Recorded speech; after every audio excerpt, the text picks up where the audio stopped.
નમસ્તે બાળકો, આજે આપણે ધોરણ 5 વિષય ગુજરાતીમાં 9મો પાઠ જોઈએ. પાઠનું નામ છે કદર. તો એ આપણે જોઈ લીધું આગળ વિડીયોમાં. હવે આપણે આગળ જોઈએ કે સદાય ખુમારીમાં તરબોળ રહેતા રાઘોબાના મનમાં કાઠિયાવાડી પાઘડીવાળો વાલો કોતરાઈ ગયો તમારું નામ. એટલે શું કહે છે રાઘોબા કે તમારું નામ શું છે? નામ ભગવાનનું ને કામે ભગવાનનું બોલીને ઘોડે ચડીને હાલવાની તૈયારી કરતા કેસરિયાના ઘોડાની વાત પકડીને જુવાન મરાઠો બોલ્યો. શું કહે છે? નામે ભગવાનનું ને કામે ભગવાનનું એમ કરીને ઘોડા પર બેસીને ચાલતો હતો. ત્યારે પેલા મરાઠાએ એને ઘોડો પકડીને રોકી રાખ્યો. તમારું નામ ઠામ તો ન આપું તો તમને મારા છોકરાના સમજે. શું કહે છે? તમારું નામ ઠામ ના લો તો તમને મારા છોકરાના સમજે. લાચાર બનેલા વાલાએ બે બોલ કીધા. જો એને શું કીધું? બે બોલ જ બોલ્યો કે મારું નામ વાલો કેસરીયો, ગામ મારું ગરણી, અમરેલી પરગણાનું લ્યો, રામે રામ એમ કરીને એ આગળ નીકળી ગયો. બોલીને વાલાએ ઘોડાને હાંકી મૂક્યો. મરાઠાના છોકરાના આંસુ લૂછીને નીકળેલા કેસરિયાએ રનોલીમાં એક ઘોડો વેચીને વાટ ખર્ચી કાઢી લીધી. જો એને નીકળ્યો ત્યારે મરાઠાના છોકરાના આંસુ લૂછે એને આગળ રનોલીમાં એક ઘોડો વેચેલો, એને વાટ ખર્ચી માટે પૈસા મળી ગયા. ગણે ગામ માથે પ્રભાતના તેજ પથરાવા માંડ્યા છે. કરણુકીના લીલા કુંજાર કાંઠા ઉપર બેઠેલા ભગવાન ગણેશ્વરના મંદિરમાં બ્રાહ્મણોના મંત્રોચ્ચાર ગુંજી ઉઠ્યા છે. ખીલેથી છૂટેલી ઢોર ધણમાં જઈ રહ્યા છે. જો શું કહે છે? સવાર પડવાની છે એટલે મંદિરમાં બ્રાહ્મણોના મંત્રોચ્ચાર સંભળાય છે.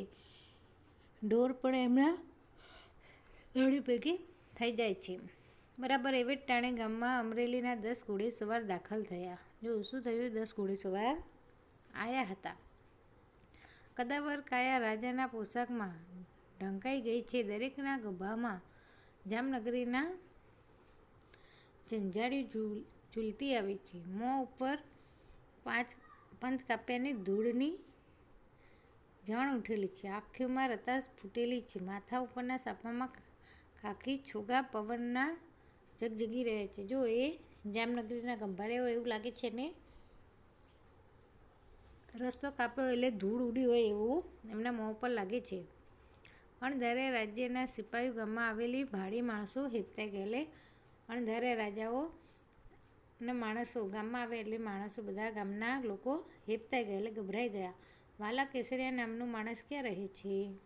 સિપાહીએ પૂછ્યું છે કે વાલા કેસરિયા નામનું માણસ ક્યાં રહે છે? બાપુ આથમણા બારણું ખોડું કળાય એ એનું, એટલે કે આથમણા દિશામાં ખોડું કળાય એ કેસરિયાનું. આંખના પલકારામાં ઘોડાઓ વાલાની ડેલીએ આગળ આવીને ઊભા રહ્યા. પગ પછાડતા અરબી ઘોડા ઉપર આરૂઢ થયેલા અસવારના સરદારે ડણક દીધી. વાલા કેસરિયા, ડણક એટલે અવાજ કર્યો, એને બોલાવ્યો કે વાલા કેસરિયા.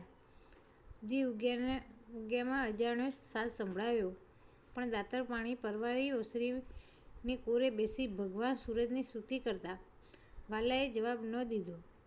ત્યાં તો બીજો સાજ સંભળાયો. શું કરતો હતો? એ ભગવાનની સ્તુતિ કરતો હતો એટલે એને અવાજ ન દીધો. વાલા ઘરમાં હે? શું કહે છે કે વાલા તું ઘરમાં છે? બીજા સાદે પછવાડાના વાડામાં વાસિંદુ કરતા કેસરિયાના ઘરવાળા આવીને બોલ્યા છે તો ઘરમાં, પણ રાજ્યના સિપાહીઓને જોઈને આઈ જરા વિચારમાં પડી ગયા. શું કહે છે? ઘરમાં જ છે પણ એ થોડા વિચારમાં પડી ગયા.